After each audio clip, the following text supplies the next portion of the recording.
Anas ibn Malik radhiyallahu anhu tregon se I dërguari I Allahut sallallahu alaihi wasallam ka thënë: Lallahu ashaddu farahan bi tawbati 'abdihi min ahadikum adalla rahilatahu bi ardhin falatin thumma saqata alayh. Allahu I lartësuar gëzohet kur pendohet robi I tij, kur bën tauba robi I tij, më shumë se sa ndonjëri prej jush që humb deven në një shkretir. Vi deven ka pas ujin, në deve ka pas ujin dhe ushqimin. Fillon të kërkoj deven, por nuk e gjen, dhe vjen në hijen e një pemë, ulet aty edhe po pret vdekjen. Kështu duke pritur, sepse në shkretir nuk ka ujë, s'ka ushqim, dhe nëse njeriu atje I humb ujin dhe ushqimin, pret vetëm se vdekjen. Kështu duke qëndruar, vjen deveja, e kap deven për kapistra, edhe nga gëzimi I madh thot: Allahumma anta 'abdi wa ana rabbuk, akhta'a min shiddati al-farah. Thot: O Allah, ti je robi im dhe unë jam Zoti yt. I ngatrohet goja, gabon nga gëzimi I madh. Ky njeri pra e humbi shpresën se mund të jetonte. Dhe po prisej vdekjen. Pa pritur vjen deveja. Edhe thot të fjalë nga gëzimi I madh. Gabon dhe ngatrohet goja. Allahu I lartësuar gëzohet më shumë kur bën tauba robi se sa ky njeri. Kështu ka përmendur profeti sallallahu alaihi wasallam. Atëherë ky hadith tregon gëzimin e madh të Allahut të lartësuar kur robi bën kthes, kur robi heq dorë nga gjunahet, pra kur bën tauba. Allahu I lartësuar e do tauben, e pëlqen atë, gëzohet me ta. Prandaj robëve të tij të mirë ua bën të mundur që të bëjnë tauba, që të bëjnë kthes. Atëherë çfarë mësojmë ne nga ky hadith? Ne duhet bëjmë tauba nga gjunahet. Dhe çdo njeri ka nevojë të bëjë tauba, sepse Allahu u është drejtuar të gjithë besimtarëve duke thënë: "Wa tubu ila Allahi jami'an ayyuha al-mu'minun la'allakum tuflihun." O besimtar, bëni tauba nga të gjitha gjunahet, bëni kthes, hiqni dorë nga gjunahet në mënyrë që të shpëtoni. Në këtë ajet Allahu I lartësuar u drejtohet të gjithë besimtarëve. Duhet që njeriu të bëjë tauba të çiltët, sinqert për Allahun subhanahu wa ta'ala.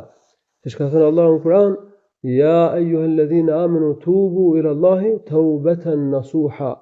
O besimtar, bëni tauba të sinqert, të çiltër tek Allahu I lartësuar.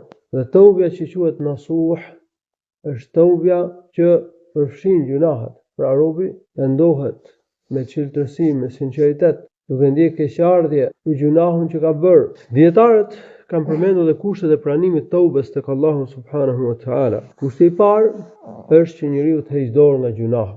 Ky është kushti I parë. Se nëse njeriu thotë jam penduar nga një gjunah dhe I kërkoj falje Zotit për këtë gjunah, por s'heq dorë, atëherë tauba nuk I quhet, sepse ky këmbgul në veprimin e gjunahut. Kushti I parë pra të heq dorë nga mëkati.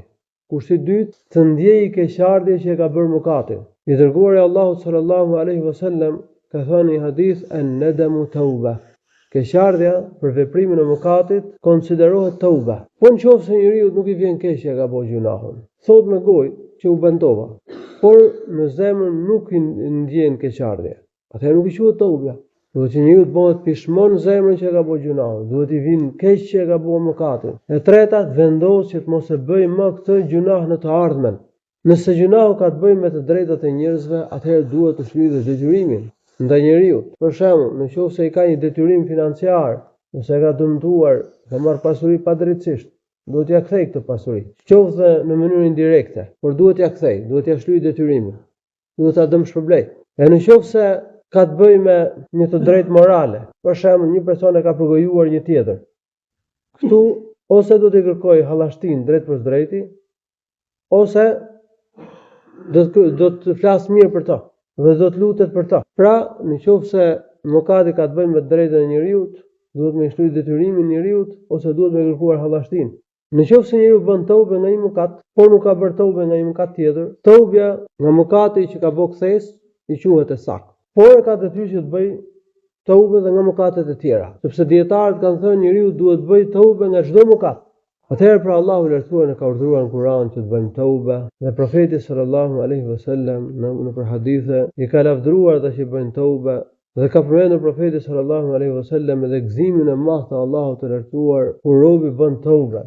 Kjo duhet na shtyj që ne të bëjmë tauba, mos këmbgulim veprimin e mëkateve, të bëjmë kthes. Allahu shpëlbim të mira, alhamdulillah rabbil alamin.